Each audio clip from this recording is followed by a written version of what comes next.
Yo, what's up, family? Just jamming out. But let's get into this real quick because I got a couple things to talk about. This is the 95th episode. It's the 95th day of the year, so it's the 95th episode, and it's brought to you by this crazy, sadistic guy, Mr. Conor McGregor. If you haven't heard the news recently today, he is in a lot of trouble for attacking a bus full of UFC fighters. Apparently, one of his friends had gotten cornered and kind of roughed up by one of the UFC fighters. I can't even pronounce the guy's name, Khabib Nurmagomedov. And so, Conor McGregor, being Conor McGregor, is crazy behind, thought that he would go and retaliate by attacking a bus full of UFC fighters, throwing, all manner of things. I think TMZ had some video footage of it, of him just kind of losing his mind. So you can kind of see it there. You can go and check it out, but that's not really what I wanted to talk about today, even though I'm sure Conor will be in a lot of trouble. But hey, this is good publicity because right before a UFC 223, and if anything, Conor McGregor will probably get fired from UFC and just show up at WrestleMania or something. Brock Lesnar's there. What's her name? Ronda Rousey's there. So why not bring in UFC's version of CM Punk, right? That would be great. That'd be awesome. That'd be great for business. Vince McMahon would surely love that. But again, didn't want to talk about that, but just thought it was pretty crazy since it just happened. What I did want to talk about though, as most of you have probably heard about this young lady who goes by the name of Nasim Najafi Aghdam.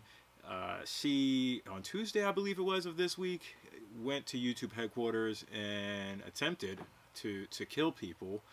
She went there with a pistol and intentions to hurt people, if not to kill them, before she killed herself. And a lot of the story that I've been seeing, I almost feel like they're trying to paint her in a positive picture. She was disgruntled that YouTube wasn't giving her enough airtime. They weren't paying her enough money for the videos that she posted, as if YouTube owes anybody anything. But she was an enraged female animal rights, vegan, fitness activist. So everyone's like, well, this doesn't fit the bill of a right-wing male white nut job, so we're just not going to cover this story. And it's funny because I looked at a Fox News Tucker Carlson. He always takes things so far away from reality that it's like, okay, come on, Tucker, please just stop. Obviously, no, she does not fit the bill of what we're used to seeing in a typical mass shooting. And that's sad, because it's sad that we even have this is what most mass shooters are. They're these white males with high capacity guns who manage to kill at least 10 people, whereas Nasim killed nobody but herself. But nevertheless, I would still put her in that same situation. So there's this Washington Post. Yes, I went from Fox News far right to Washington Post far left.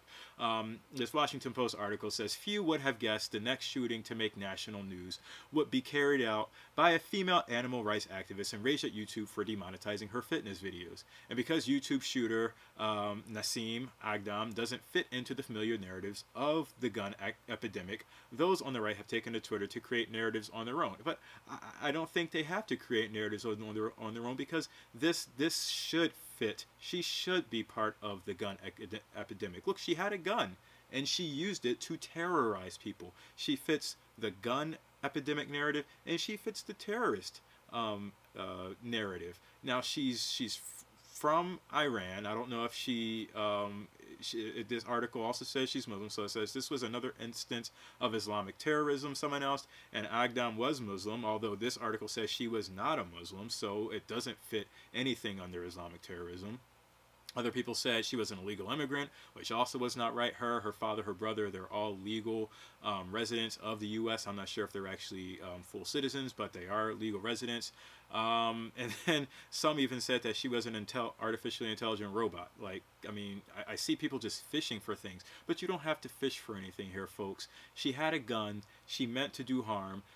She had a vendetta. She meant to hurt people and get vengeance for whatever reason. She fits the bill. This is part of the gun epidemic. This is what's wrong with America. The fact that people think that they have some right to take or to harm human life.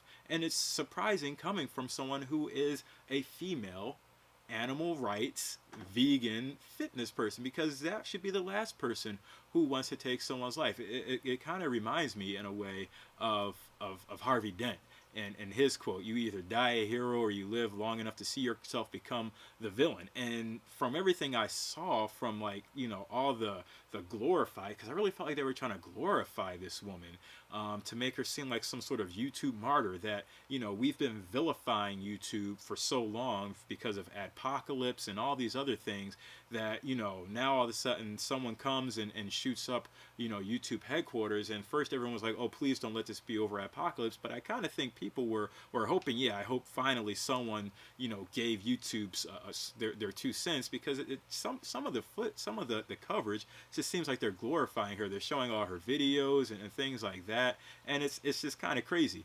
So I would love to get people's feedback on this.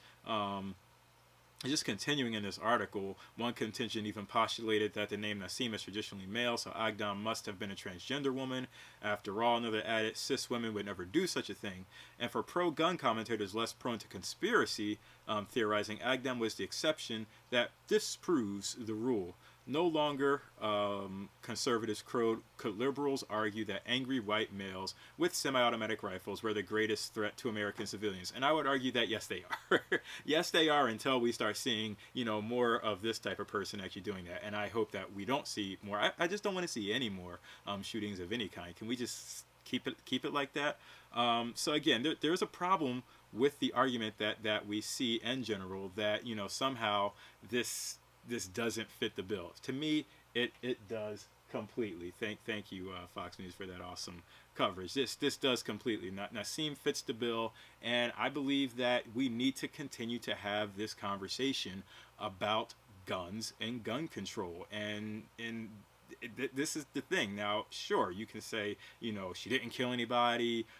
You can point to recent articles about everything about, you know, London taking over New York City with all the violence that's happening there.